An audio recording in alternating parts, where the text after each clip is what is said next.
자, 오늘 저희가 이제 개인 신앙에 대해서 조금 생각을 해보고, 그리고 또 아무래도 어떻게 하면 스스로도 이렇게 신앙을 유지할 수 있는가 많이 생각하면서, 특별히 중요한 것이 이제 뭐죠? 뭐 기도하고 그 말씀. 네, 이제 말씀을 어떻게 읽는가에 대해서 조금 한번 나누고 싶습니다. 잘 안 들리십니까?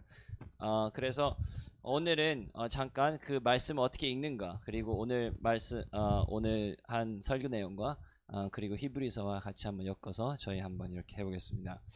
어,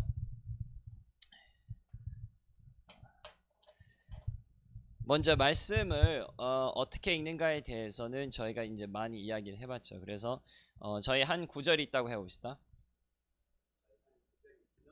이 구절 어떻게 읽어야 되죠? 항상 제가 강조하는 마이크 안 나오네. 네, 맞아요. 문맥 사인. 그래서 단어 하나도 솔직히 말하면 단어 하나도 어떻게 사용되는 것을 하고, 그리고 그 구절이 장은 아니지만 이 문맥에서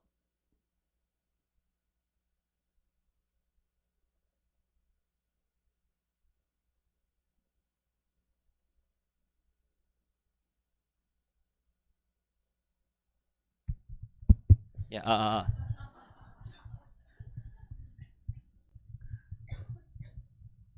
그래서 그래서 이 구절이 어떻게 해석하는 것은 항상 문맥상 저희가 해야 된다고 했죠. 하지만 그것은 이 한 장도, 뭐 이게 5장이라고 해봅시다. 그러면 이것도 또한 비슷합니다. 5장을 어떻게 해석하는가는 어떻게 해야 되죠? 항상 그 책 안에서, 그 서신서 안에서, 저희 히브리서를 했으니까 저희 오늘 이 히브리서 9장을 했죠. 히브리서 9장은 어떻게 해석해야 되냐면 히브리서 전체를 가지고 저희가 해석을 해야 됩니다. 그래서 저희가 이 부분들을 저희가 물론 이런 지식이 없다 하더라도 이것을 이해할 수 있습니까? 이해할 수 있어요. 또 저희도 오늘 생각해 보면 문맥에 대해서 별로 이야기를 하지 않았어요. 이 히브리서 안에 있는 구장은 어떤 역할을 하는지 그렇게 별로 이야기를 하지 않았지만, 저희가 이 문맥을 히브리서 전체를 보고 거기 안에서 히브리서 9장이 가지고 있는 역할을 보면 히브리서 9장이 더욱더 깊은 의미를 가지게 되고, 그거에 대해서 저희가 더욱더 이해할 수 있고 그리고 더 은혜를 받을 수 있다는 이야기를 하고 있습니다. 그래서 저희가 오늘 배워볼 것은 어떻게 하면 이 한 책, 서신이 됐건 뭐 역사책이 됐건 그런 한 책의 문맥을 알 수 있는가, 그거에 대해서 잠깐 설명을 하고 그것이 저희한테 성경을 읽을 때 많은 은혜를 주기를 바랍니다.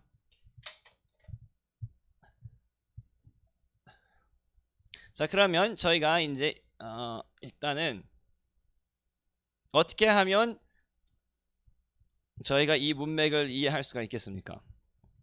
크게 두 가지로 나눌 수가 있겠죠. 첫째는 무엇입니까? 저희가 책을 처음부터 끝까지 읽습니다.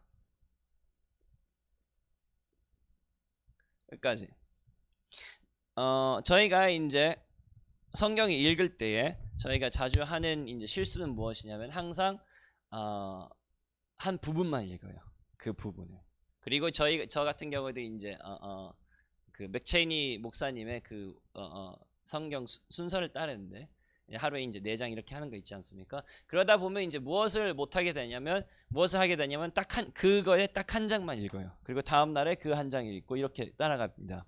그러면 무엇을 놓치게 되냐면 맥락을 다 잊어버리게 되죠. 히브리서도 13장인데 히브리서를 전체를 읽으려면 13일이 걸리죠. 그렇게. 그러다 보면 이 맥락이 무엇을 말하고 있는지, 책 전체가 무엇을 말하고 있는지 잊어버릴 수가 있습니다. 그래서 저희가 어떨 때에는 날을 잡아가지고 한 책의 처음부터 끝까지 해가지고 그걸 쭉 읽어내는 것이 중요합니다. 그래서 히브리서 같은 데에도 보통 이것이 새 책을 들어가기 전에 읽는 것이 좋습니다. 그리고 다행히도 이제 신약 성경에 많은 서신들은 짧기 때문에 뭐 4장, 6장 이렇게 되기 때문에 그것을 이제 읽고 그 다음에 한 장씩 이렇게 읽는 게 좋고요. 물론 이제 조금 복음서라든지 이제 아니면 역사책 뭐 몇십 장 되는 것들은 아무래도 그렇게 하기가 좀 어렵겠죠. 그래서 며칠에 나눠서 하지만 쭉 읽어 나가면 이제 문맥이 무엇인가 이렇게 조금 더 이해를 할 수 있습니다. 두 번째는 무엇이냐면 물론 처음부터 끝까지 이제 생각해야 되는 부분이 있겠죠. 하지만 두 번째 제가 추천하고 싶은 것은 이제 ESB 스터디 바이블. 꼭 ESB가 바이블입니다. 이런 스터디 바이블은 이제 무엇이 저희 같은 평신도들을 위해서 보통 써 있는 것입니다. 그래서 주석책이나 그런 건 조금 테크니컬하고 그런데 이런 스터디 바이블 같은 것은 보통 이제 뭐 히브리서 앞부분에 이제 써 있습니다. 히브리서는 이런 상황에서 이런 사람들을 위해서 쓰여졌고 그리고 이런 맥락이 있습니다. 주요 아이디어는 이렇게 합니다. 보통 해가지고 한두 페이지 정도 이렇게 합니다. 그래서 그런 것을 이제 읽으시면 뭐 꼭 ESB 스터디 바이블이 아닌도 됩니다. 그냥 제가 추천하는 것은 이제 많이 보수적인 그런 분들이 교수님들이 저희 생각해보면 저희 학교의 교수님들도 여기에서 이제 같이 하셨는데 그런 분들이 성경의 권위를 믿고 그리고 성경을 잘 아시는 분들이 이것을 쓰셨기 때문에 이 스터디 바이블을 추천하지만 다른 스터디 바이블 뭐 저도 어렸을 때 NIV 스터디 바이블이라든지 그런 게 이제 다 있었습니다. 그래서 저도 이제 한국어 버전을 보니까 이제 개역 개정으로 이제 성경이 나오고 그 다음에 노트들 이렇게 한국말로 이제 번역해서 이렇게 나옵니다. 그럼 이것을 읽으면 이제 이런 맥락이 무엇인가, 이 책이 무엇에 대한 것인가 이렇게 깨달을 수 있습니다.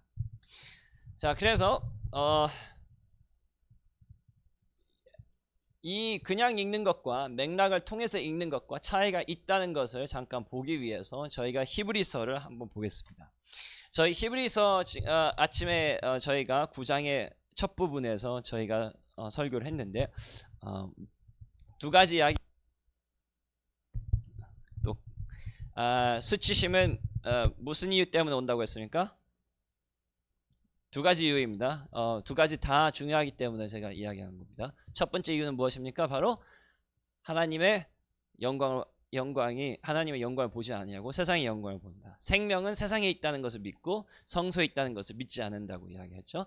그 다음에 두 번째는 무엇입니까? 저희가 영적 수치심에 대해서 이야기했죠. 저희가 진짜 하나님의 성소에 들어가야 생명이 있다는 것을 믿을 때에도 그곳에 들어가지 못하는 이유 그리고 그것을 어떻게 해결하는 방법에 대해서 저희가 이야기를 했습니다. 그러면 이 9장이 히브리서 9장이 어떻게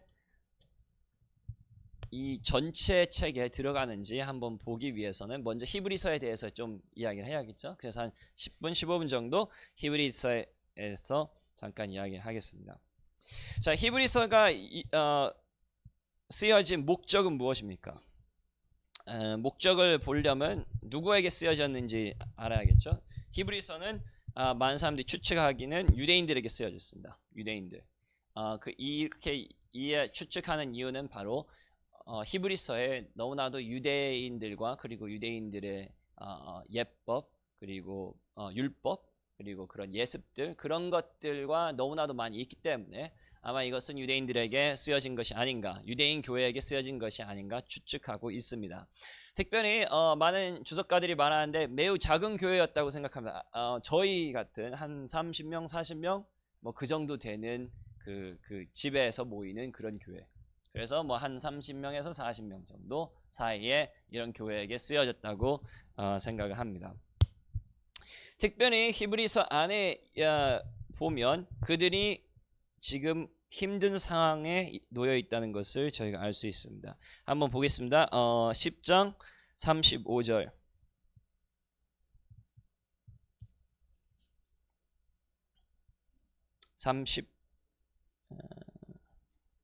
32절부터 보겠습니다. 히브리서 10장 32절 같이 읽겠습니다. 하나 둘 셋. 전날에 너희가 빛을 받은 후에 고난의 큰 싸움을 견디어낸 것을 생각하라. 혹은 비방과 환난으로서 사람에게 구경거리가 되고 혹은 이런 형편에 있는 자들과 사귀는 자가 되었으니 너희가 갇힌 자를 통하고 너희 소유를 빼앗기는 것도 기쁘게 당한 것은 더 낫고 영구한 소유가 있는 줄 알. 거기까지요. 자, 그래서 그 상황들은 꽤 어렵다고 지금 보고 있습니다. 히브리서 서신을 받은 교인들은 지금 상황이 꽤 어렵고 그리고 심지어 그들 중에서 어떤 사람들을 갇힌 자들도 있고 소유가 빼앗긴 자들도 있고 그렇습니다. 히브리서 12장 1절이 아니라 12장 4절을 보면 이런 말이 써 있습니다. 너희가 죄와 싸우되 아직 피 흘리기까지는 대항하지 아니하고, 그래서 아직까지는 순교 당하지는 않았다는 것입니다. 하지만 적어도 순교 당하지 직전까지 갔다는 것이죠. 지금 그들이 핍박을 많이 받고 있고, 그리고 그들이 소유도 빼앗기고 그렇다고 하는 것입니다. 그래서 지금 핍박받는, 여기에서 이야기할 거, 핍박받는 작은 유대인 교회, 이것이 지금 세팅입니다. 그러면 여기에서 이제 그들이 당하고 있는 시험은 무엇입니까? 시험은 무엇입니까?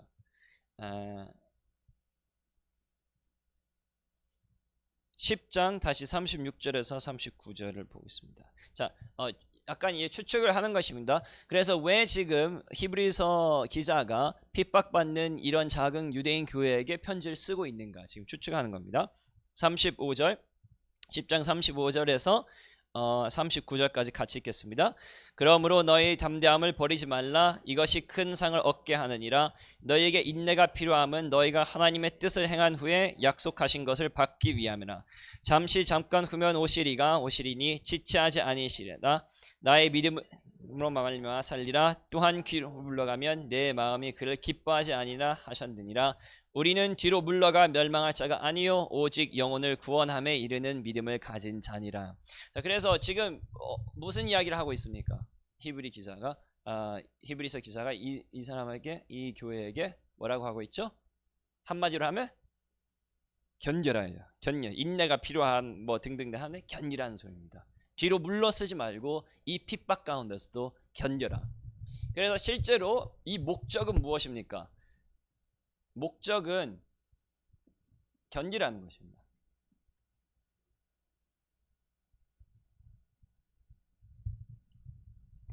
이 편지를 그런 용도로 쓰는 겁니다. 어려울 때 지금 핍박받고 있는지 내가 알지만 그럼에도 불구하고 너희들은 이 상황에서도 믿음을 버리지 아니하고 견뎌야 된다.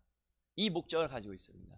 그리고 이 목적을 가지고, 이 목적을 보면서 이 히브리서 전체를 이렇게 해석을 하는 겁니다.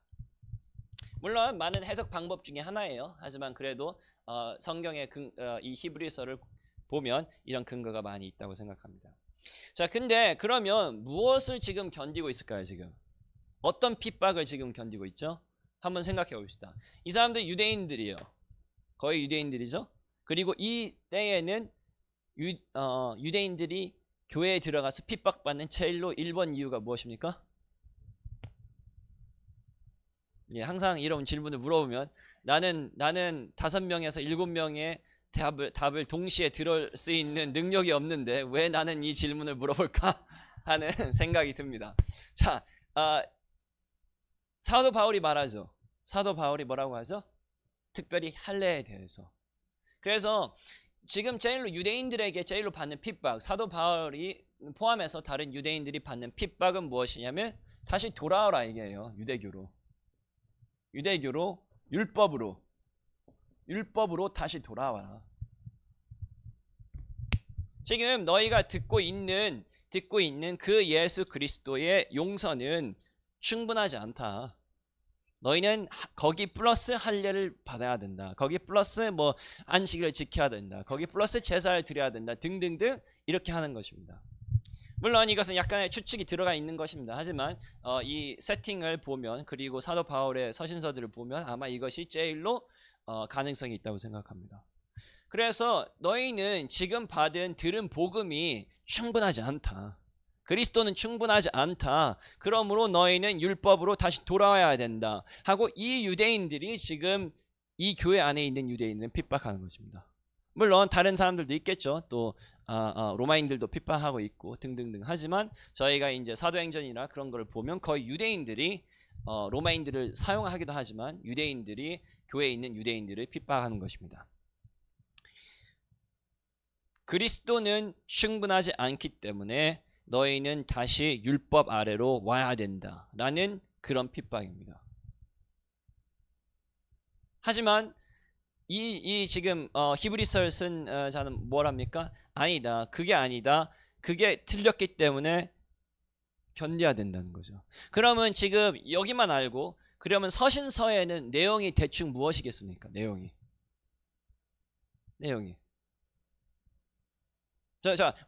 무슨 핍박을 받는다고 했죠? 지금? 예, 그리스도는 충분하지 않다. 그리스도는 충분하지 않고 충분하지 않기 때문에 너희가 율법으로 돌아와야 된다. 그러면 서신서에는 무슨 내용이 가득할까요? 그리스도 충분하다.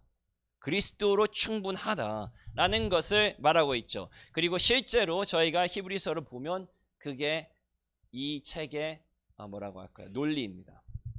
그래서 두 가지의 큰 논리가 있습니다. 첫 번째, 두 번째. 그리스도께서는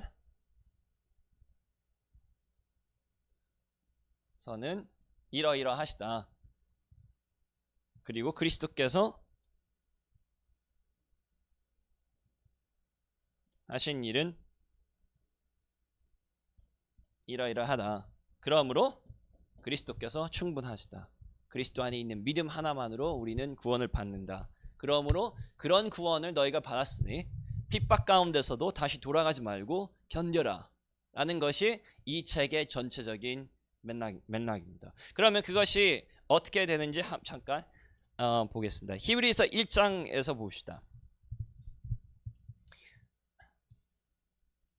자, 첫 번째 이유는 지금 히브리서 저자가 말하고 있는 첫 번째 이유는 그리스도 왜 그리스도의 십자가 충분합니까? 그리스도께서는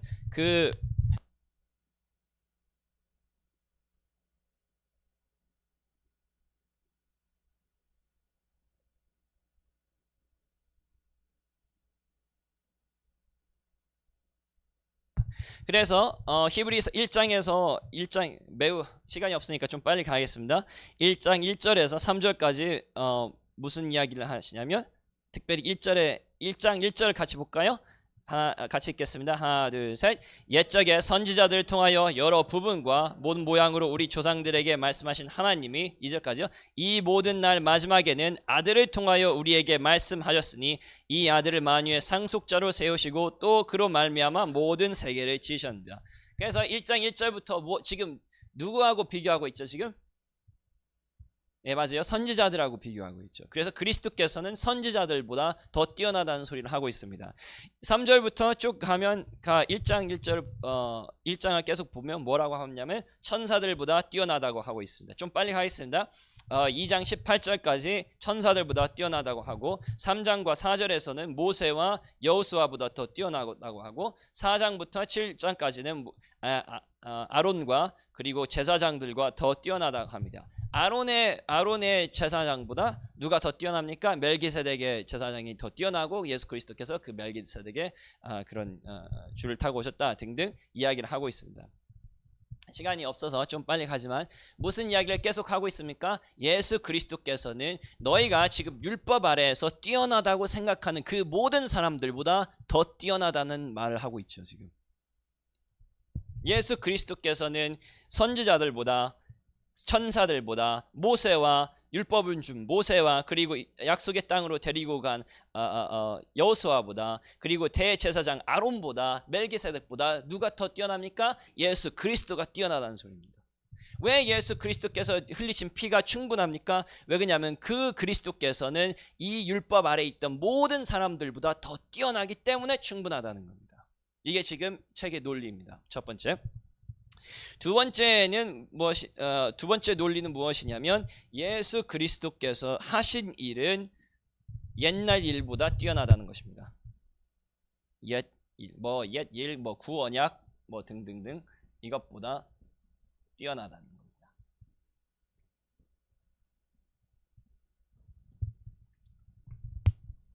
그래서 8장을 보시면 이제 계속 거기에서 뭐라 하냐면 구언약보다 예수 그리스도께서 가지고 오신 새로운 언약이 더욱더 뛰어나다라고 이야기하고 있고 9장과 10장과 그렇게 보면 신의 산에서 있던 성막보다 예수 그리스도께서 들어가신 하늘의 성막이 더 뛰어나고 구언약에 있던 제사들보다 예수 그리스도께서 드리신 제사가 더 완전하다. 그것은 계속 매일매일 제사를 드려야 되지만 예수 그리스도께서 드리신 제사는 단번에 드려지신 제사다 등등 이야기를 하고 있습니다.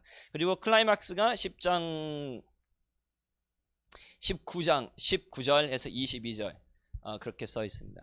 한번 같이 보시겠습니다. 10장 19절에서 22절 같이 읽겠습니다.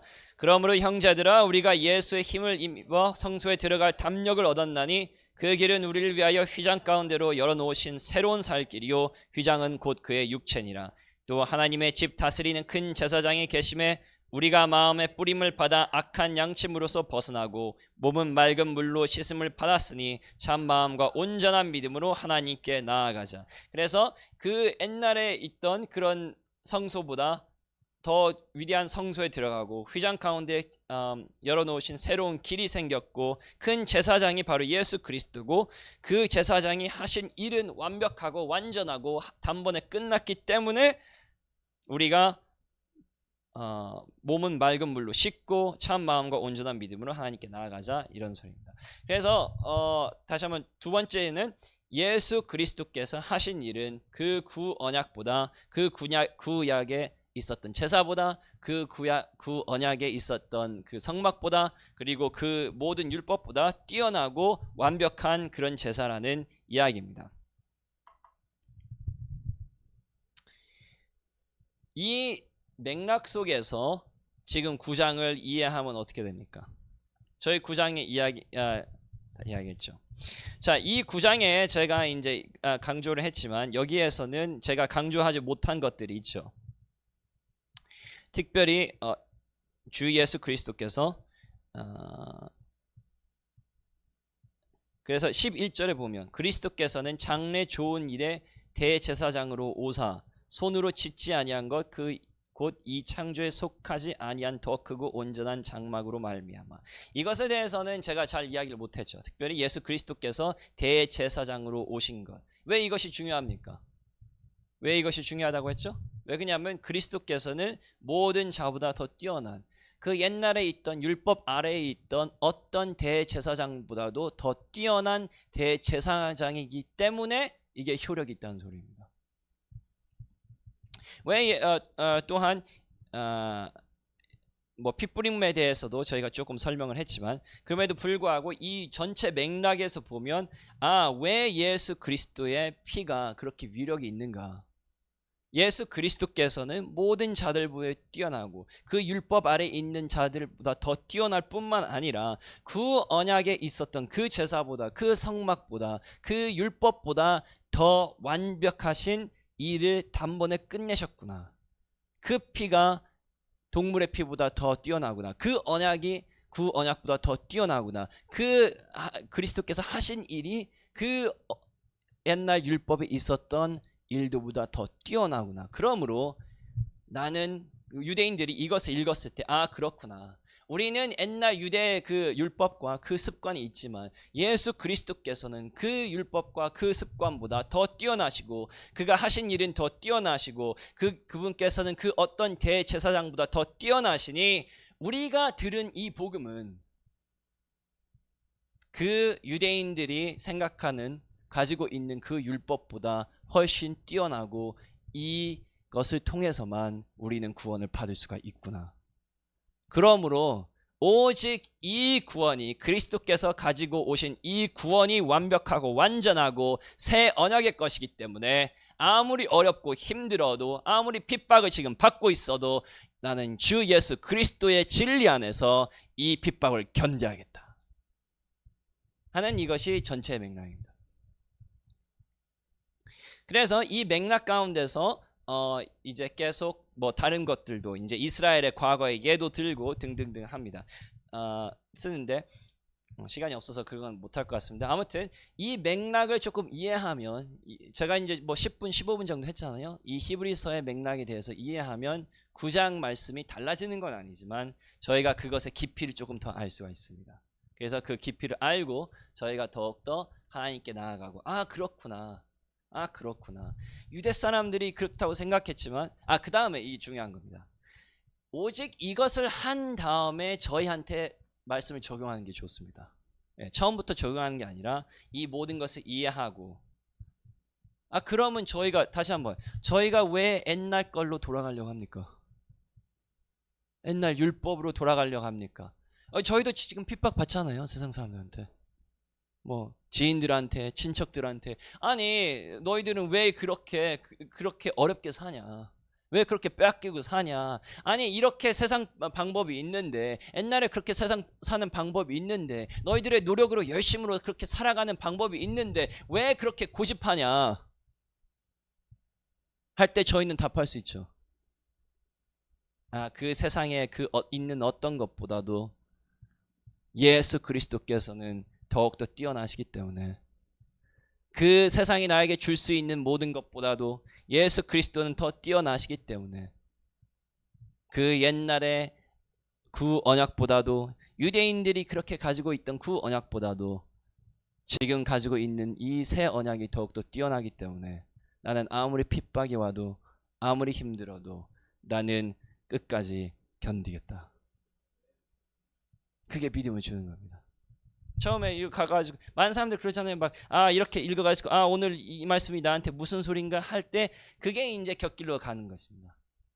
먼저 무엇을 이해해야 되냐면, 이 성경은 그 당시의 사람들한테 주어진 것이고, 그 당시의 사람들의 마음을 이해하고, 그 사람들이 이것을 어떻게 이해한 다음에 저희 삶에서 적응해야 되는 것입니다. 그럴 때에 뭐라고 할까요? 의미가 달라집니다. 깊어지고, 그것이 저희가 더욱더 진리를 찾게 될 수 있습니다. 그래서 저희 잠시 이렇게 히브리서에 대해서 했는데, 이것은요 항상 기억하실 것은요, 이것은 평신도들한테 주어진 책입니다. 그래서 평신도들한테 주어진 책이기 때문에 저희가 성령의 역사를 간구하며, 저희가 하나님의 힘을 받으면, 저희 또한 저희가 물론 시간이 조금 들릴 수도 있겠죠. 공부를 해야겠죠. 묵상해야겠죠. 그럼에도 불구하고 저희가 그리스도의 은혜를 가지고 이 책들의 맥락을 이해하면 더욱더 저희에게 영적인 도움이 될 것이라고 믿습니다.